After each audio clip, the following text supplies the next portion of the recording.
Little Match Girl.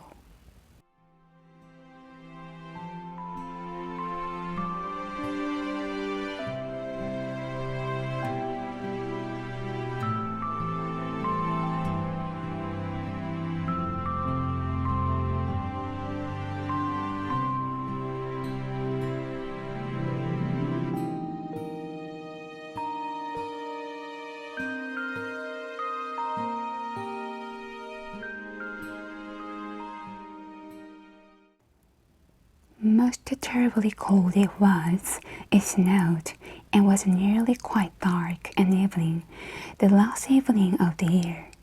In this cold and darkness, there went along the street a poor little girl, bareheaded and with naked feet. When she left home, she had slippers on. It is true, but what was the good of that? They were very large slippers, which her mother had hitherto worn. So large were they, and the poor little thing lost them as she scuffled away across the street, because of two carriages that rolled by dreadfully fast. One slipper was nowhere to be found.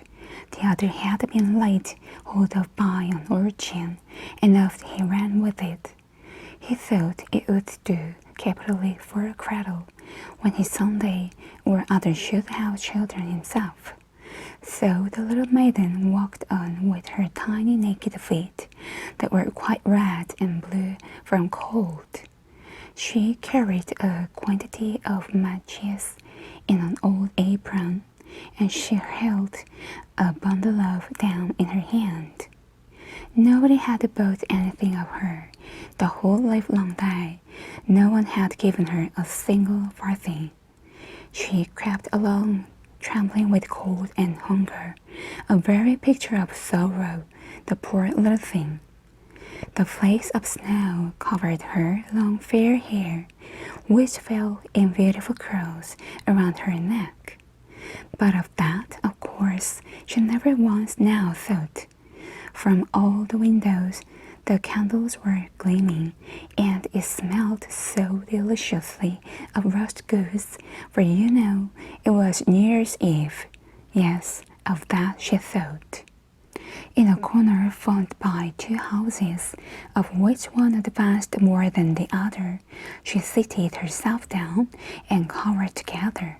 Her little feet she had drawn close up to her, but she grew colder and colder, and to go home she did not venture, for she had not sold any matches and could not bring a farthing of money. From her father she would certainly get blows, and at home it was cold too, for above her she had only the roof through which the wind whistled, even though the largest cracks were stopped up with straw and rags. Her little hands were almost numbed with cold.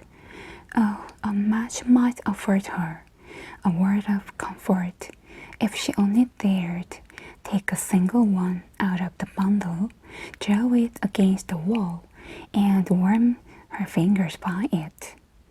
She drew one out. Whisht! How it blazed! How it burned!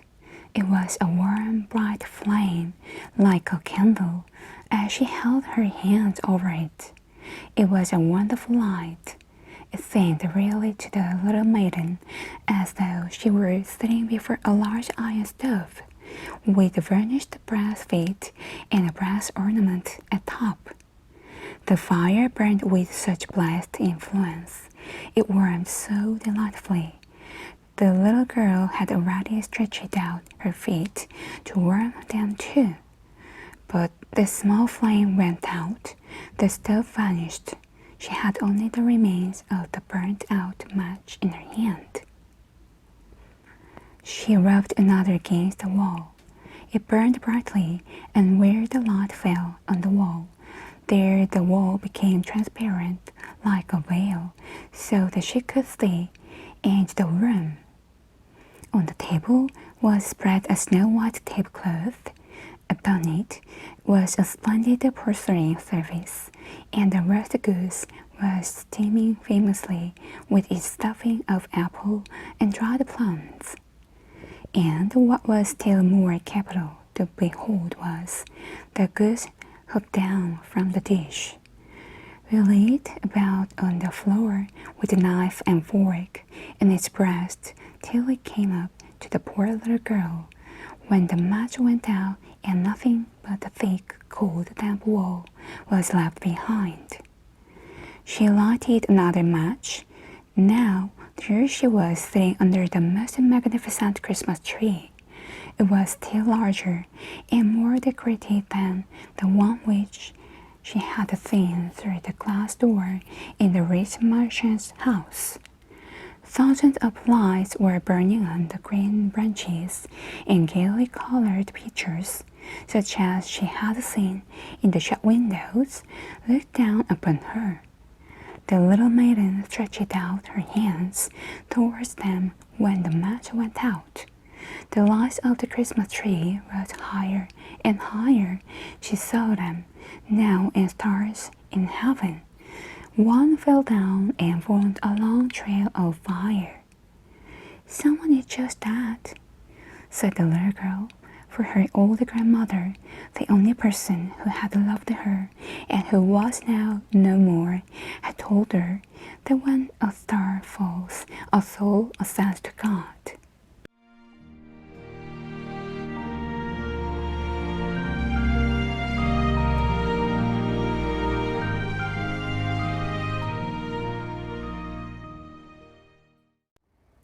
She drew another match against the wall. It was again light, and in the lustre there stood the old grandmother, so bright and radiant, so mild, and with such an expression of love. "Grandmother," cried the little one, "oh, take me with you. You go away when the match burns out. You vanish like the warm stove, like the delicious roast goose, and like the magnificent Christmas tree." And she rubbed the whole bundle of matches quickly against the wall, for she wanted to be quite sure of keeping her grandmother near her. And the matches gave such a brilliant light that it was brighter than a noonday. Never formerly had the grandmother been so beautiful and so tall.